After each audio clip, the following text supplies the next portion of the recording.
Well, this ranking certainly came out sooner than the last one, and not just because it was released a year after, but because I managed to finish it sooner.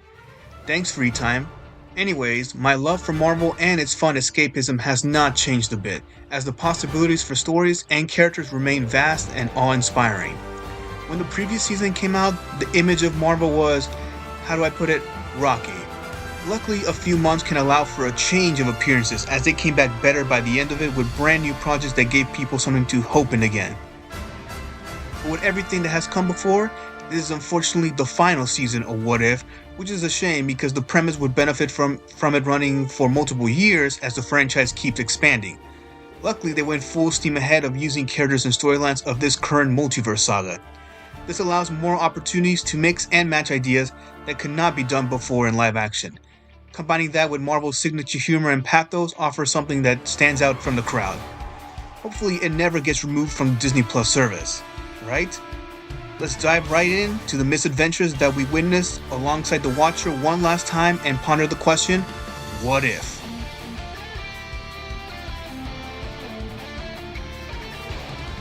Number 8. What if Howard the Duck got hitched? I can already imagine this not jiving with a lot of people, but I found it to be good to an extent. This is another sequel episode that's the Party Thor episode from season 1, but focus on Darcy Lewis and Howard the Duck instead, which is nice as more time is spent with them. It is this season's comedic episode, but it is my least favorite of the three for not being as funny, but it definitely makes up for it in craziness. After getting together last time, they end up giving birth to an egg, somehow. It gets taken away from them at a luncheon hosted by the Grandmaster. They go on a wild quest to protect their child from all kinds of dangers because they deem it very powerful and important. First of all, how did all of these threats know the power the egg holds in such a short amount of time? Was there a prophecy that I wasn't even aware about? What plays out isn't just typical Marvel comedy, and it is a full-on parody. This is the kind of humor you would find in a YouTube short or parody rather than from an actual installment of the franchise. Thank goodness it is not canon to the MCU. You get lines like, "An egg? You called me for an egg?" And "You guys got this. Furio!" They get chased by the Grandmaster, the Dark Elves, S.H.I.E.L.D. with assistance from the Skrulls, the Collector's army but led by Doctor Strange's Caecilius for some reason, and even the cronies of Thanos. At least they got an ally in Frost Giant Loki who wants to open a resort. I don't even know where Darcy and Howard got those code uniforms. It was all so batshit insane that I couldn't comprehend his jokes and story as it was unfolding.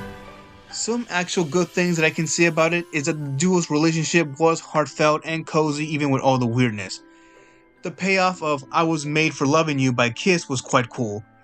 It was enjoyable enough for me, but I do wish it had made more sense for me to be fully on board with. I give this one a 7.8 out of 10. Number 7. What if the Emergence destroyed the Earth? In this timeline, the Emergence prophesied from Eternals, wow, another reference, occurred and destroyed the planet, leaving everything a wasteland, and Quentin Beck, aka Mysterio, takes over control and leaves things in rule. Our point of view character here is Riri Williams / Ironheart, who joins a band of resistance fighters consisting of Wong, Valkyrie, Okoye, and Ying-Nan, who is Shang-Chi's aunt, as they attempt to fight back for everyone's freedom. For a premise this out there interesting, it is a mixed bag. As the animation is pretty good, Riri being the lead is a breath of fresh air since I like her, and there is some solid drama, but it has too much going against it. There are plenty of contrivances that happens there just for there to be a plot. How are the remaining citizens able to live in these floating chunks? How they survive certain accidents? Why did no one from space come in to help? The action is not as memorable like other episodes, as it's just punching and shooting without flow or rhythm. White Vision is back as a henchman, but it doesn't do much. If Beck wanted his body, then why did he wait to the end to do it? Why are there out of place jokes and quips here? The stakes are kind of there, but it doesn't have enough impact. I don't understand why they keep making Sharon Carter a villain despite some flawed choices. This is not who she is, and the opening confrontation felt so cliche. To end it off with some good parts, Mysterio was quite intimidating, and his voice actor is identical to Jake Gyllenhaal's voice. And there is a scene at the end that does make the episode worth it, which is both dark and inspirational. Overall, it was engaging, but also took plenty of narrative shortcuts to make things happen, which prevents it from being something great. I give it an 8.0 out of 10. Number 6. What if the Hulk fought the Mech Avengers? In this one, things get ridiculous. Ridiculously fun. The story involves Bruce Banner removing the monster side of himself to find peace, but in the process causes a colossal creature and his army to destroy parts of the world, while the Avengers build these giant mechs to try to take down the threat. It's Pacific Rim in here, y'all. For a premise this off the wall involving Voltron and Godzilla inspirations, I had the wildest grin on my face throughout. It's not anything I would have ever imagined seeing with this cast, and I appreciate that I got it. It is an ensemble episode too, but I'd say Sam Wilson is the lead of this story, and he deserves it too.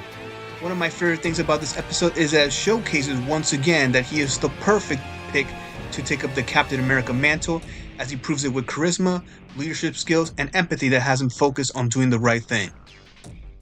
He got to share some scenes with Monica Rambeau, and they both shared some solid chemistry, which makes sense because they're both from the state of Louisiana. I also enjoyed that Bruce Banner got some nice character work that shows his fears and insecurities when he's not the Hulk, as there are ways to save the day with other ways. Overall, this was a fun time, but there are only 3 issues and they're not massive, pun not intended. Like with other episodes, I wish it were longer to make it feel even more grand and epic. And while it was nice to see other characters, like Moon Knight, Shang-Chi, Red Guardian, Melina, Nakia, and Bucky, most with the same film actors, they didn't get to do much except say a few lines.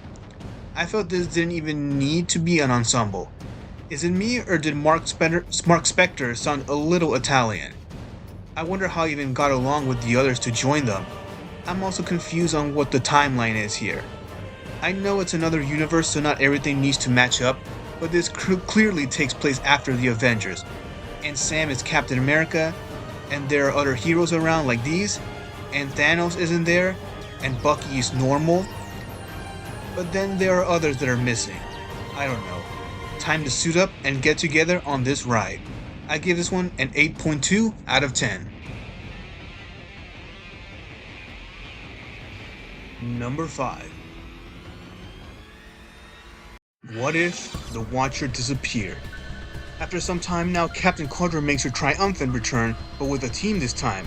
Instead of the heroes that joined her side on the first season finale for some reason, Carter has some new companions. That includes Kahori, Birdie, who is the adult daughter of Howard the Duck, and Darcy from earlier, who now has wings that help her fly, Laser Eyes, and the voice of Natasha Lyonne, as well as the ex-woman herself, Storm. It's not really a spoiler since she was in the marketing. She has the same voice actress as in X-Men the Animated Series in '97, but it is not the same version, and of course is not from the main MCU timeline. It starts off with the team defeating an octopus monster in the timeline's fallout of the Season 2 premiere where Nebula saved Xandar. Carter arrived on the scene with Kang's time chair from Ant-Man and the Wasp Quantumania somehow. They figure out that Uatu, the Watcher, has been taken by other Watchers for interfering in previous episodes after some multiverse sharks land to where they are. The lead Watcher that kept him captive is voiced by none other by Jason Isaacs and does the opening narration with an altered introduction.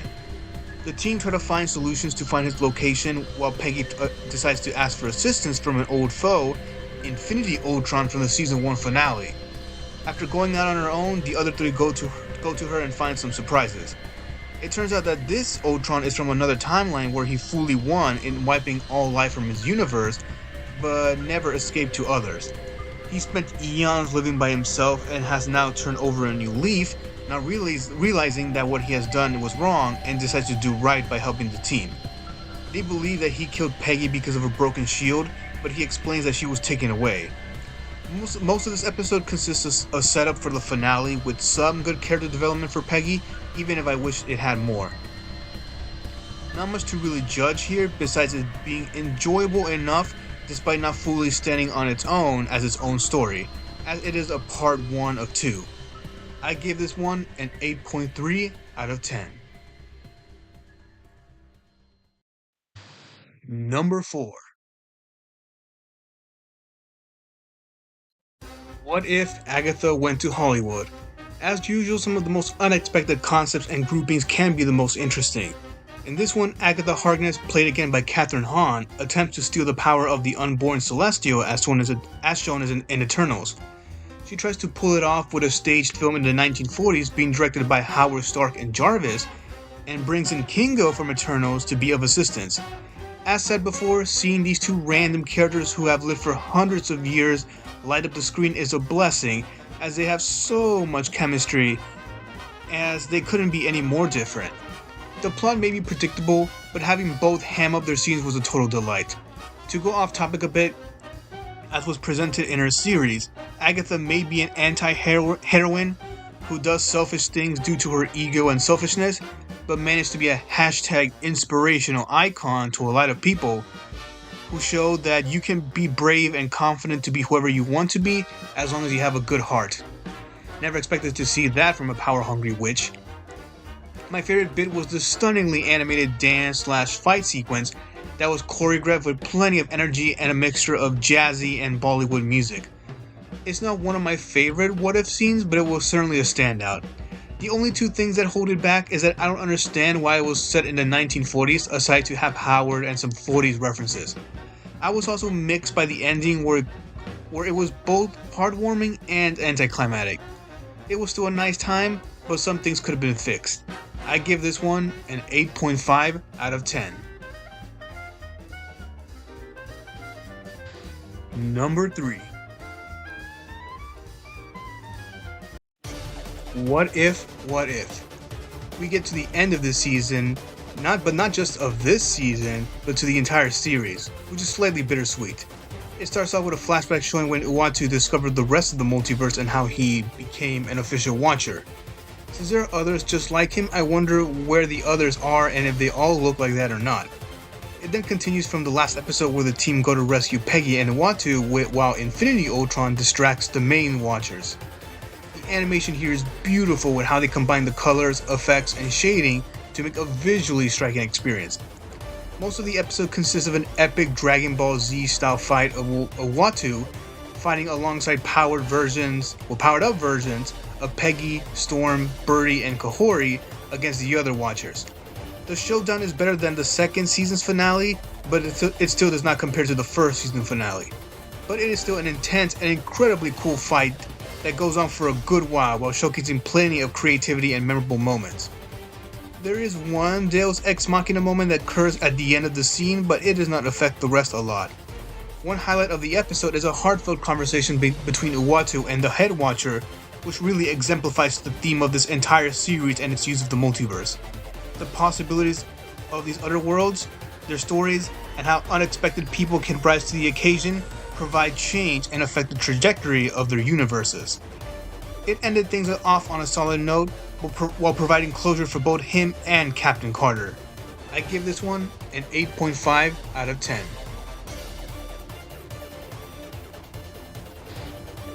Number 2. What if the Red Guardian stopped the Winter Soldier? Just in time for Thunderbolts. In this reality, Red Guardian / Alexei gets a dissatisfying mission and goes against orders to stop Bucky from murdering Tony Stark's parents from the Civil War flashback. What follows is a thrilling set of escapades where they evade the law, led by a younger Bill Foster, appearing for a second time in this series, with original character Ranger Morales voiced by America Ferrera. The premise already sounded interesting, but its impact went further than I imagined, as the duo was a blast to be around.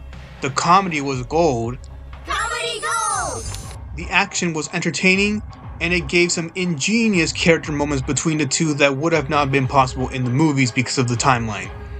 It looks like how these corrupt chiefs and and how the state of their countries affected how they act and think throughout their lives and what they can do to become different thanks to each other. All this plus a surprising appearance by a younger Obadiah Stane makes this a cool ass ride. There are issues of course, but they don't overshadow the rest. I'm surprised Alexei remained reliable for so long considering how clueless he is of things, which is part of the humor, but still. Next, Bucky is meant to be a soulless, robotic-like soldier, so it feels odd that he feels bad right away for failing the mission. He is bizarrely expressive, like when he charms the cashier to give him their food. Lastly, the ending feels weird and unfinished considering what happens throughout the story. They attempt to imitate an iconic MCU scene with a difference, but it is just not feasible for it to happen so similarly considering how Bucky's mission impacted everything from there on. Oh well, the rest was worth it. I give this one a 8.7 out of 10. Number 1. What If 1872? Timeline logic be damned because these characters live in the 1800s' Wild West. This story's surprising duo involves Shang-Chi and Kate Bishop Finally! as they traverse on a journey to find his missing sister Xialing. This episode is the show at its best when it gets a cool idea and pushes forward with it to give the best results possible. It is paced very well, the animation is stellar, the score draws you in the atmosphere, and the character beats are impactful. The franchise should attempt a full-on western in live action. There was a child character that joined the story which I worried would drag things out, but he was fun to watch. Was Kate Bishop always this tall? I know Haley Steinfeld is tall, but in some shots she looks taller than Shang-Chi. To give a load of praise of here is the action set pieces which this season struggled to make compelling, as from the fist fights to the gun shootouts, they are incredibly well choreographed. The movements, usage of sound, and direction were outstanding, which benefits these characters immensely, especially in the final showdown. I also heavily appreciate that they do not over-rely on humor, as the small bits of jokes they use are short and sweet. A welcome surprise here is the use of Sonny Burch, an antagonist from Ant-Man and the Wasp, where they make him cooler here than he was in the movie. He went from being a comedic foil to an all-out menace, and voiced by Walton Goggins again. And it's nice to see John Walker again, even if it's for a quick scene. My only two setbacks include that even with me enjoying what happens, I wish it were a few minutes longer. Also, Kate Bishop does not do much in the second half except being in a trance, which makes this more of a Shang-Chi focused storyline. Saddle up and join the ride all the way to the sunset and beyond. I give this one an 8.8 out of 10. And there we have it, for the last time. I'm honestly going to miss this unique anthology series, as it may not be one of the best Marvel animated programs, but it is certainly not one of the worst. It showed what they could pull off with the endless possibilities of the multiverse, while still showing some restriction from the studio of what could not be written. In the end, it was a harmless but cool experiment to showcase stories and journeys that would have been too extreme for live action. Some episodes should have been longer and cut off some jokes, while others used their time well and took their narrative seriously. Some animation looked unfinished, while others looked jaw-dropping. This variety is what the Marvel Universe has been all about ever since its inception, and it will keep being that way until the world ends. They truly are everywhere, from movies, cartoons, shows, video games, theme park rides, toys, and much more. Even if there is something that does not work for you, there will always be something else that will. And then there's me, who tries to give almost everything a fair chance. I'm certainly an exception. No matter what happens, I will be there, waiting on the other side. Sayonara and Excelsior, everybody.